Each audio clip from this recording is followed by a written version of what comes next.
All right, we're back with Bill Winke, and we've covered a number of topics already, but we're going to dive right into when we buy a farm, looking at what we need to do and how to pick which step to do first. And Bill, you've done a bunch of consulting over the years and are continuing to do that. So where do you start?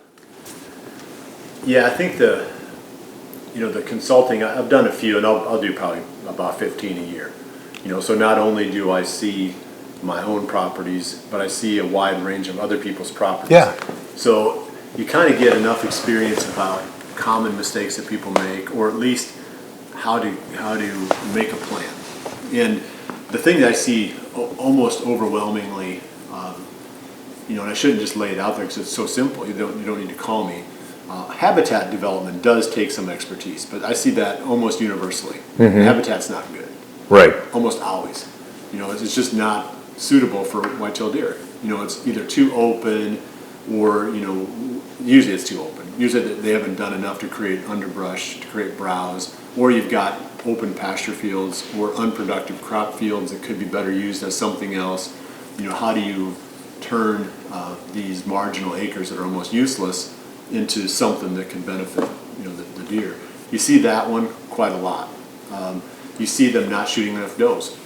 Yeah. In general, they just are overpopulated, and there's risk with that. You think, oh, why would I bring my herd down? But there's a number of reasons why. But the simplest one that people can grip is, a population density point tends to fringe out the bucks. The does don't generally tend to disperse as much as the bucks do. So the deer don't stack on top of each other. The does will stand next to each other, but the bucks won't. So then as soon as that population gets really dense in one spot, you start fringing the bucks to the outer edge of that. So you don't want to have your property be the center of that bullseye, where the highest number of deer in the whole neighborhood is on your place, because you're going to tend to fringe your bucks out onto the neighbors. That's just the nature of bucks. They disperse. So that's one area that almost universally you run into. Rarely do you make a consulting visit and they're shooting a lot of does. They're just not doing it. So you got to encourage that. And then, those are really the main things. Food plot stuff, there's so much information out there and so many different ways to do it, that my thoughts are, maybe there might be a rotation that makes more sense than what they're doing. Maybe they're spending more money than they need to and I can help them there. Or, but the biggest one by far that challenges people is the habitat. And then number two is just killing enough does. And somebody needs to tell them, like, oh, you need to kill, how many are you shooting? Oh, we're shooting 4. Well, you got 300 acres here. Right. So, why didn't you shoot any? Yeah. Because you're not making any difference. Because you need to shoot a third, roughly, before you're more or less keeping up and keeping that pool maybe turning a little bit downhill. Mm-hmm. Maybe you've got, I should use your farm. And so let's say you've got 50 does here. Okay. You need to be killing 15 a year probably to hold steady. And maybe 25 to get ahead of it. And that's going to be a process that over years you're going to start to see the population, maybe come down a little bit. Your buck to doe ratio will start to change. Your rut is probably going to be a little bit more intense. You'll cycle through your genetics quicker because the does carry a fair amount of the genetics. It's if you don't shoot any does, you're not changing more than 1/2 of the genetic formula. Because the doe carries at least 1/2. Research has proven of the antler, capabilities of the offspring. So, there's just a lot of reasons why it makes sense to do. So that's why. Anyway, those are the main things that I run into.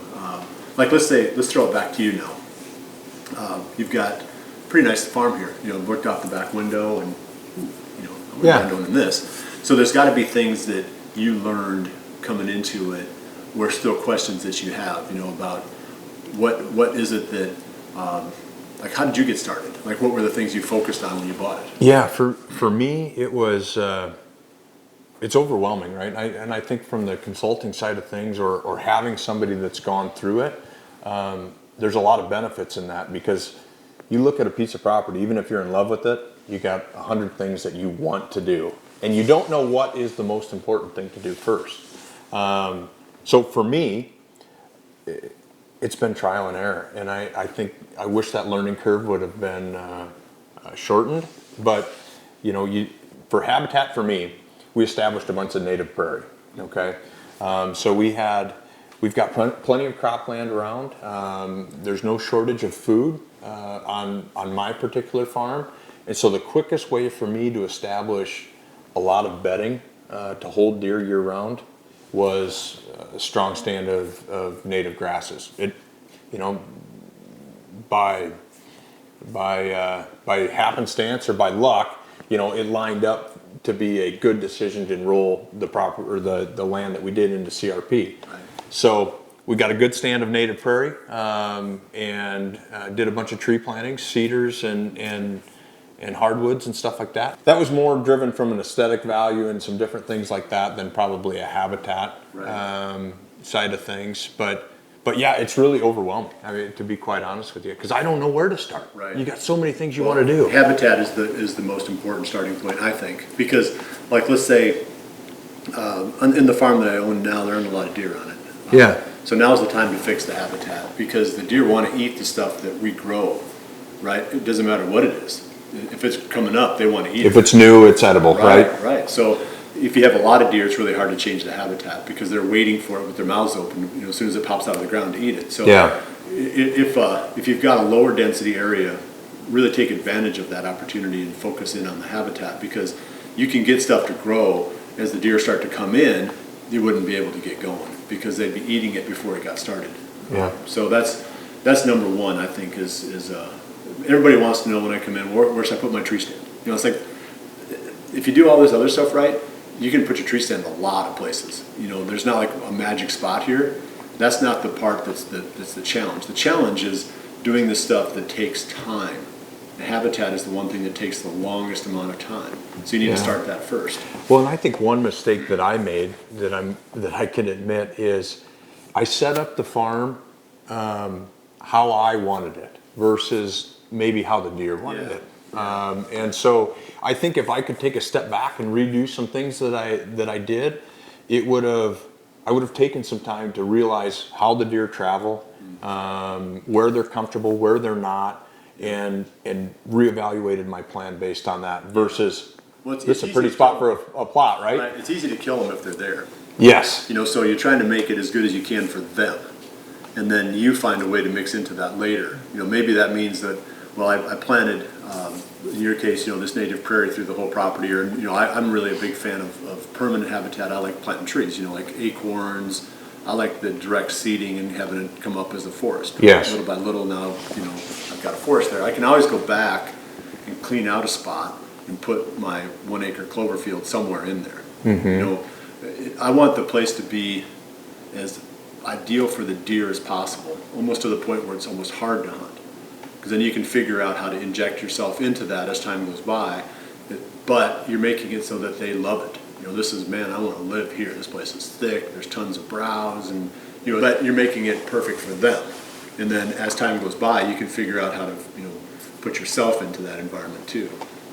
Well, I guess just to kind of summarize it, the crucial steps that we've kind of diagnosed here is number one, establish your plan right from the beginning, know what you're signing up for, and get started. Yeah, and habitat, and then really the other mistake is just not shooting enough does.